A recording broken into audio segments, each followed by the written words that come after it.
Welcome back to the Sunday Special. We're reading Hellboy Omnibus 3, The Wild Hunt. And we're on the story, The Wild Hunt. Pardon me. And this is Chapter 6.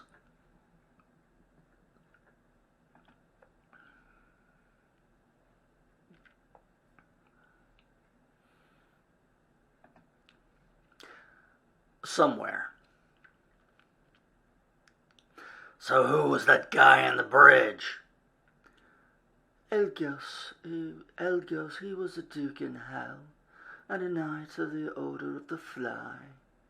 But after his defeat by you, I suspect he's been demoted. He said something about collecting what's owed. A payment for powers granted to me by his master a long time ago. And you don't pay your debts, so he was keeping you trapped here, so you needed me to get rid of him.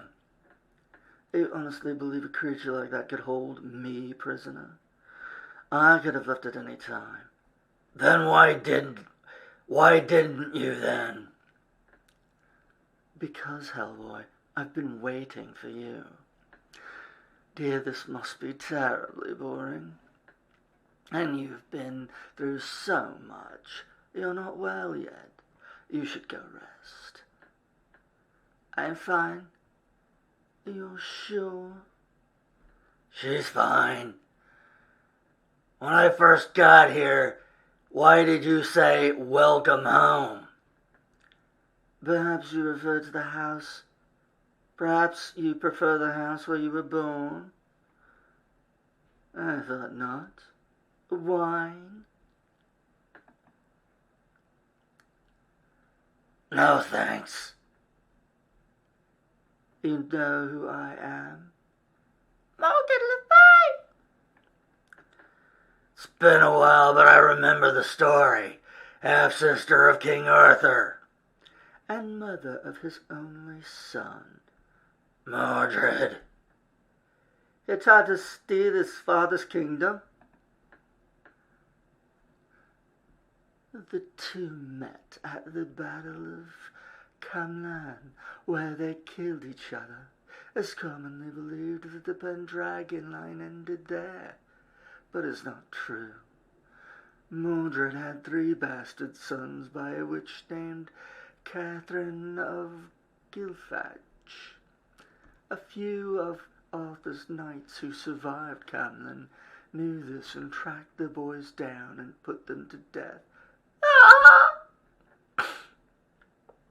But there was also a daughter, and they did not find. She grew up hiding and eventually had a daughter of her own, and that daughter had a daughter, and that daughter had a daughter, and so on. So the Pendragon name was lost, but the royal bloodline continued, hidden behind other names. Dale, Hamilton, Talbot, an unbroken line of witches. To Sarah Hughes, your mother. What are you saying? She had 3 children, but only one still lives. Wouldn't that make... Would that make you? Don't say it. Sarah Hughes, who used to fly to the Sabbath on the back of a demon in the shape of a goat, and on Walpurgis night in 1574 she married that demon. Aziel! And though on her deathbed she repented all her evil deeds, was chained into a coffin, prayed over, by your name, save me, by your might, defend my cause. And that demon would not be denied his bride, so that every night she was taken down to hell, where she delivered a son Well, that very night she was taken down to hell, where she delivered a son. The first male descendant of Mordred, son of Arthur, rightful king of Britain. Holy crap. You are your father's son, but you also had a mother. Either way, you are bound to wear a crown. You don't believe me? I'll show you. You know the story of King Vortigern's tower now? Every day he had his masons working to build a tower on a certain hilltop. Every night the tower would fall, for the child Merlin was sent. The child Merlin was sent for, and he explained that under the hill was a pool, and on it 2 dragons, one red, one white. Each night they would fight each other, shaking the day's work to the ground. The king had his men dig, and of course found this to be true. Merlin said the red dragon was Britain, the white one the Saxons. He prophesied that the white would conquer the red, but one day Arthur would come to set things right again. And he did. And to the end of his days, Arthur's banner was always a red dragon. Rest now, girl. You'll wait here. What I have to show is for Hellboy alone. I don't... No, it's all right. You sure? She'll be safe. I promise. Don't worry about me. You have to go. Hellboy, you know already, don't you? I'm going. I'm gonna have to say it. Damn.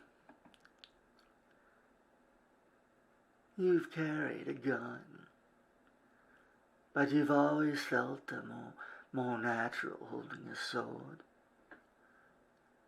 You feel it. Draw out that sword and your army will come. What army?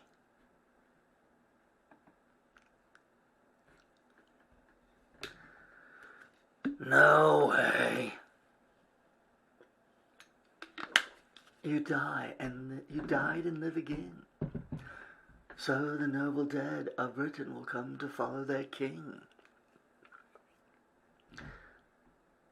The elves who once would have fought this war are gone now, or have turned to her side. It will be settled on distant fields, and men will never know of it, unless you fail. Then all will live her nightmare of blood, till none live at all. Who is she? Nimue, sometimes called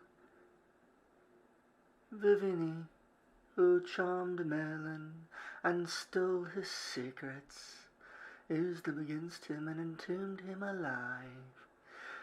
She gained great powers to hear and understand the voices of all things in the earth and the spirits in the air, but one voice she heard louder than all others. The dragon, not the red dragon of Britain, but the soul-destroying black dragon from the beginning of the world. It drove her mad, and the other witches turned against her and killed her. She was cut into pieces, and those pieces scattered, but they would not stay separated. So finally, her parts were put into a box and buried in a secret place. But now she's free and whole again, and still mad. And she's pulling together an army of bad guys. Yeah, I heard this part. Now she calls herself a goddess of war, but her war has no object other than the spilling of blood, all blood. nothing but blood. Ah! Blood, more blood. Nothing but blood.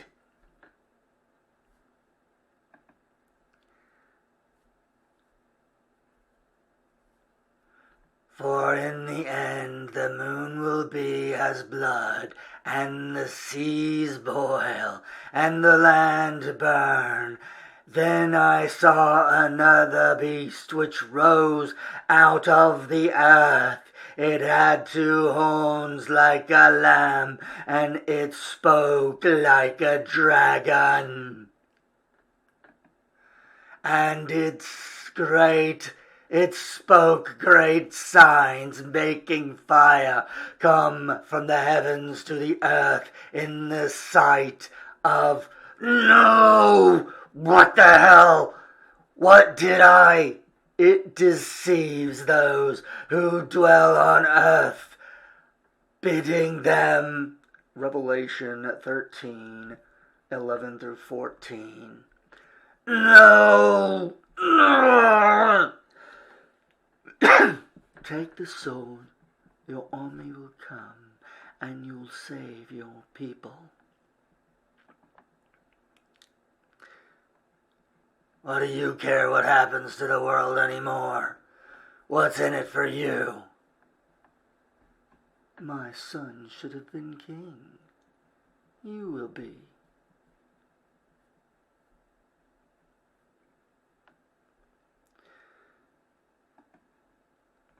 And that's the end of Chapter 6. Join us again next time for Chapter 7. Thanks for watching.